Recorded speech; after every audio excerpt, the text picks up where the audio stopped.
ನಮಸ್ಕಾರ ಸರ್. ನಮಸ್ಕಾರ ಸರ್, ತಮ್ಮ ಹೆಸರು? ನನ್ನ ಹೆಸರು ಬಾಬು. ತಾವು ಯಾವ ಗ್ರಾಮ ಪಂಚಾಯತಿಯಿಂದ ಗುರುತಿಸ್ಕೊಂಡು ಮೆಂಬರ್ ಆಗಿದ್ದೀರಿ ಸರ್? ಬೇಟೋಳಿ RG ಗ್ರಾಮದಿಂದ ಮೆಂಬರ್ ಆಗಿದ್ದೀನಿ. ತಾವು ಯಾವ ಪಕ್ಷದ ಫಾಲೋವರ್ಸ್ ಆಗಿದ್ದೀರಾ ಸರ್? ಬಿಜೆಪಿ ಪಕ್ಷದ ಫಾಲೋವರ್ ಆಗಿ ಇದು ಮಾಡಿದ್ದೀನಿ. ಬಿಜೆಪಿ ಪಕ್ಷದ ಫಾಲೋವರ್ ಆಗಿದ್ದಾರೆ. ಹೌದು. ತಾವು ಗೆದ್ದಂತ ಸಂದರ್ಭದಲ್ಲಿ ತಮಗೆ ಒಟ್ಟು ಮತಗಳು ಎಷ್ಟು ಬಂದಿತ್ತು ಸರ್? 325 ಮತದ ಇದರಲ್ಲಿ ಗೆದ್ದಿದ್ದೀನಿ.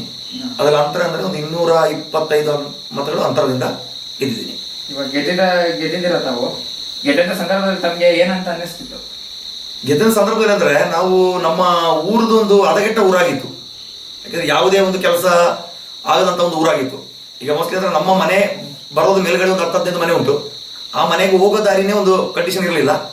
ಅದಕ್ಕೋಸ್ಕರ ಫಸ್ಟ್ ನಾನು ಪ್ರಿಫರೆನ್ಸ್ ಮಾಡಿದೆ. ಯಾಕಂದ್ರೆ ನಾನು ನಿಲ್ಬೇಕು ಅಂತ ಒಂದು ಇದು ಕೊಟ್ಟಿದ್ದಷ್ಟೇ. ನಮ್ಮ ಏರಿಯಾ ಒಂದ್ಸಲ ಕ್ಲೀನ್ ಮಾಡುವಂತ ಹೇಳ್ಬಿಟ್ಟು ಫಸ್ಟ್ ಒಂದು ಇದಾಗಿದ್ದಷ್ಟೇ. ಆ ಕೆಲಸನೀಗ ಮಾಡ್ತಾ ಬಂದಿದ್ದೀನಿ.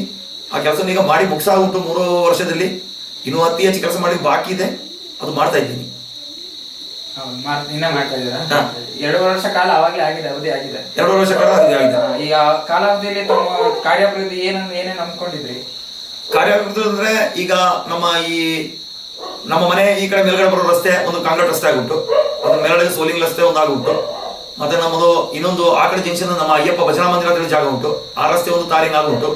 ಮತ್ತೆ ಅಂಗನವಾಡಿ ದುರಸ್ತಿ ಆಗಿದೆ. ಅಂಗನವಾಡಿಗೆ ಸುತ್ತ ಕಾಂಪೌಂಡ್ ನಿರ್ಮಾಣ ಮಾಡಿದ್ದೀವಿ. ಅದಾಗ್ಬಿಟ್ಟು ಈಗ ಈಗ ಒಂದು 2 ದಿನದಿಂದ ಇಲ್ಲೊಂದು ಸಮುದಾಯ ಒಂದು ಕೆಲಸ ಪ್ರಾರಂಭಿಸಿದ್ದೀವಿ. ಮತ್ತೆ ಗ್ರಾಮದಲ್ಲಿ ಸ್ಟ್ರೀಟ್ ಲೈಟ್ ವಿದ್ಯುತ್ ದೀಪದ ವ್ಯವಸ್ಥೆ ಮಾಡಿದ್ದೀವಿ. ಅದೇ ರೀತಿಯಲ್ಲಿ ಕುಡಿಯೋ ನೀರಿನ ಸಮಸ್ಯೆ ಇತ್ತು. ಅದು ಒಂದು 70% ನಾವು ಆ ಕೆಲಸವನ್ನು ಮುಗಿಸ್ತಾ ಬಂದಿದ್ದೀವಿ. ರಾಜಕೀಯ ಕಡೆ ಒಲವು ಹೇಗೆ ಮೂಡ್ತದೆ ಸರ್ ತಮಗೆ? ರಾಜಕೀಯ ಒಲವು ನನ್ನಿಂದ ನಾನು ಮೂಡ್ಲಿಲ್ಲ. ಯಾಕಂದ್ರೆ ನಾನು ದೇವಸ್ಥಾನಗಳಲ್ಲಿ ಕೆಲಸ, ಸೆಕ್ರೆಟರಿ ಕೆಲಸ ಮಾಡ್ತಿದ್ದೋ. ಆಗ ಮಾಡ್ತಾ ಜನಗಳೇ ನನ್ನ ಹಿಂದೆ ನಿಂತು ಬಿಟ್ಟು ಹೇಳಿದ್ರು, ನಿನ್ನ ಮುಂದಿನ ಸಲ ನಿಲ್ಬೇಕು ಅಂತ ಹೇಳಿ ಜನಗಳೇ ನನ್ನ ಆರಿಸ್ಕೊಂಡು ಕಳಿಸಿದ್ದಾರೆ. ಅದೇ ನನ್ನ ರಾಜಕೀಯ ಇದಾಗಿ ಬಂದಿದ್ದು ನಾನು. ಹಾಗಾದ್ರೆ ತಮಗೆ ರಾಜಕೀಯ ಅನುಭವ ಎಷ್ಟಿದೆ ಅಂತ ಹೇಳ್ಬೋದು? ರಾಜಕೀಯ ಅನುಭವ ಅಂತ ಹೇಳಿದ್ರೆ ನನಗೊಂದು 18-20 ವರ್ಷ ಅನುಭವ ರಾಜಕೀಯದಲ್ಲಿ ಇದೆ. 20 ವರ್ಷದಿಂದ ರಾಜಕೀಯದ ಸತತವಾಗಿ ನೀವು ಅನುಭವನ ಪಡೆದುಕೊಂಡು ಬರ್ತಾ ಇದ್ದೀನಿ. ಅನುಭವ ಹೇಗೆ ಅನಿಸಿದೆ ಈಗ ರಾಜಕೀಯ ತಮಗೆ? ಈಗ ಗ್ರಾಮ ಪಂಚಾಯತಿ ಮೆಂಬರ್ ಅನುಭವ ಹೆಂಗೆ ಅಂತ ಇದ್ರೆ 5 ವರ್ಷ ಮುಗಿಸಿದ ಮೇಲೆ ಮತ್ತೆ ಪಂಚಾಯತ್ ಮೆಂಬರ್ ಬೇಡ ಅಂತ ಹೇಳೋ ಒಂದು ಅನುಭವ ಬರ್ತಾ ಉಂಟು.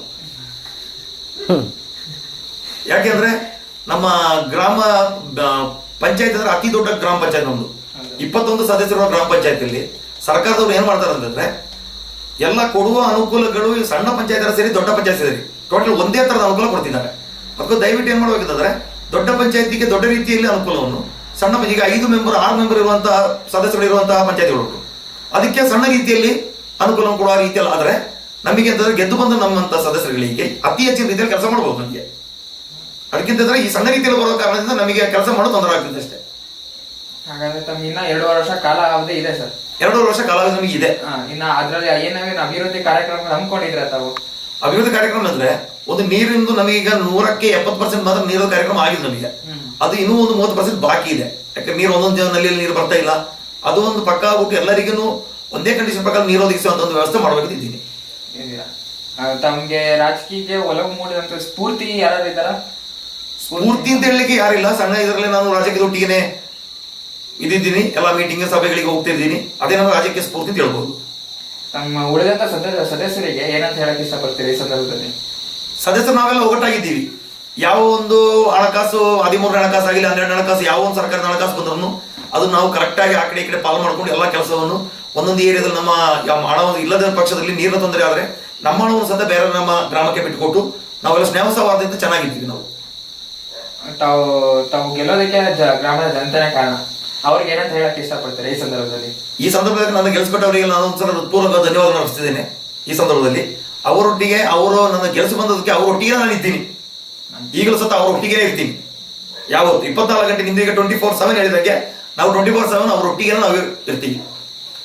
ಇಷ್ಟೊತ್ತಿನ ಕಾಲ ತಮ್ಮ ಅನುಭವಗಳು ಹಂಚ್ಕೊಳ್ಳೋದಕ್ಕೆ ತುಂಬಾ ಧನ್ಯವಾದಗಳು. Thank you.